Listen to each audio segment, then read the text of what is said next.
Deretan informasi terkini tentang TNI Angkatan Laut hadir dalam Go Navy Highlight edisi Rabu 23 Februari 2022. Dan inilah Go Navy Highlight selengkapnya.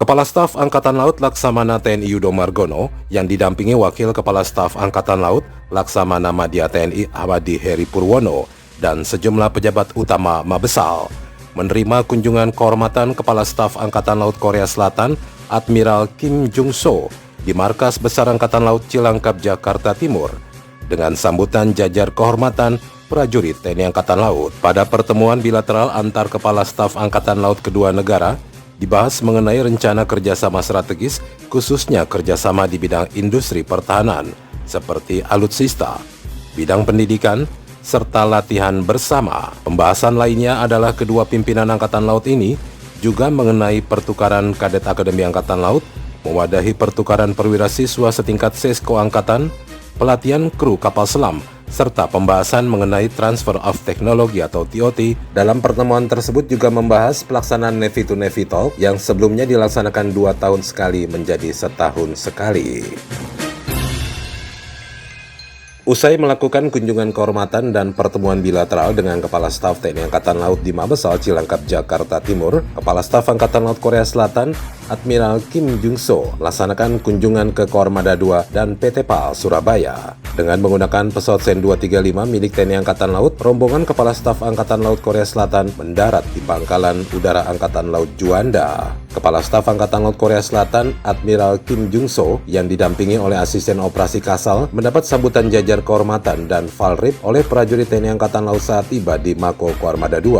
Rombongan disambut dengan hangat oleh Panglima Kormada II Laksamana Muda TNI Iwan Isturwanto di ruang VIP Gedung Nala. Dalam lawatannya ke Kormada II Surabaya, Admiral Kim Jung-so berkesempatan untuk berkunjung ke Monumen Nanggala, memberi penghormatan kepada para prajurit yang turut bersama KRI Nanggala 402 patroli dalam keabadian menjaga lautan Indonesia. Usai berkunjung ke Kormada II, Admiral Kim Jung-so melanjutkan lawatannya ke PT PAL Indonesia, didampingi Panglima Kormada II Laksamana Muda TNI Iwan Isturwanto dan Asisten Operasi Kasal Laksamana Muda TNI Dadi Hartanto. Admiral Kim Jung-so melaksanakan kunjungan kehormatan ke PT PAL Indonesia yang disambut oleh Satrio Bintoro selaku SE VP Transformasi Manajemen PT PAL Indonesia.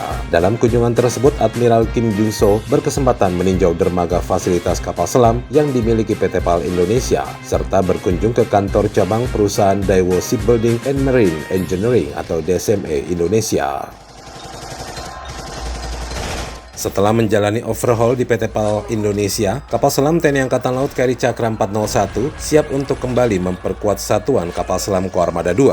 Serah terima operasional overhaul KRI Cakra 401 dari PT PAL Indonesia kepada Dirjen Kuathan Kementerian Pertahanan RI, yang selanjutnya diserahkan kepada TNI Angkatan Laut, dalam hal ini Asisten Logistik Kasal. Dan terakhir dari Asisten Logistik Kasal diserahkan kepada Panglima Kormada II Laksamana Muda TNI Iwan Isturwanto sebagai Kotama Pembina alutsista. Selama proses overhaul dilaksanakan penyempurnaan pada sistem elektrik, mekanik, serta navigasi. Selain itu dilaksanakan penyempurnaan pada sistem sensor, sistem integrasi, sistem kendali penembakan torpedo untuk upaya mencapai performa maksimal. Sebelum diserahkan, proyek overhaul ini dilaksanakan serangkaian uji coba serta inspeksi komodor di perairan Panarukan Situbondo, Jawa Timur dan terlaksana dengan baik.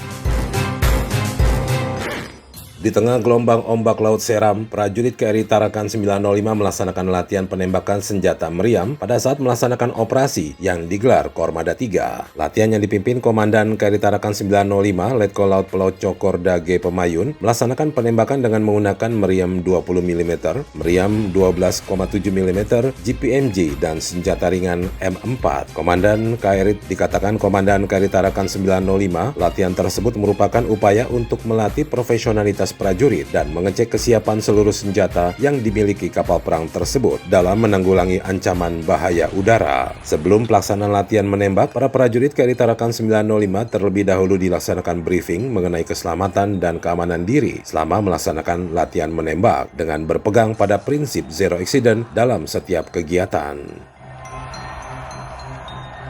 Aparat penyidik TNI Angkatan Laut kini berpeluang untuk melakukan penyidikan terhadap tindak pidana pencucian uang di bidang perikanan setelah dikabulkannya uji materi Judicial Review atas penjelasan pasal 74 Undang-Undang Nomor 8 Tahun 2010 tentang pencegahan dan pemberantasan tindak pidana pencucian uang, di mana dalam hal ini adalah yang terkait praktek pencucian uang atau money laundering terhadap uang yang diperoleh dari hasil kejahatan bidang perikanan atau illegal fishing. Hal ini disampaikan Kepala Dinas Hukum Angkatan Laut Laksamana Pertama TNI Leonard Marpaung saat membuka secara resmi pelatihan penyidik tindak pidana pencucian uang dalam bidang perikanan tahun anggaran 2022 bertempat di Gedung Badiklat Kejaksaan Agung Republik Indonesia. Kadiskum Angkatan Laut berharap para peserta pelatihan dapat menggali hal-hal terkait dengan TPPU di bidang perikanan baik yang bersifat regulasi, kebijakan strategis maupun yang bersifat teknis sehingga dapat menambah wawasan dan pengetahuan serta terjadi kesamaan dalam pola pikir dan pola tindak dalam penanganan perkara TPPU di bidang perikanan.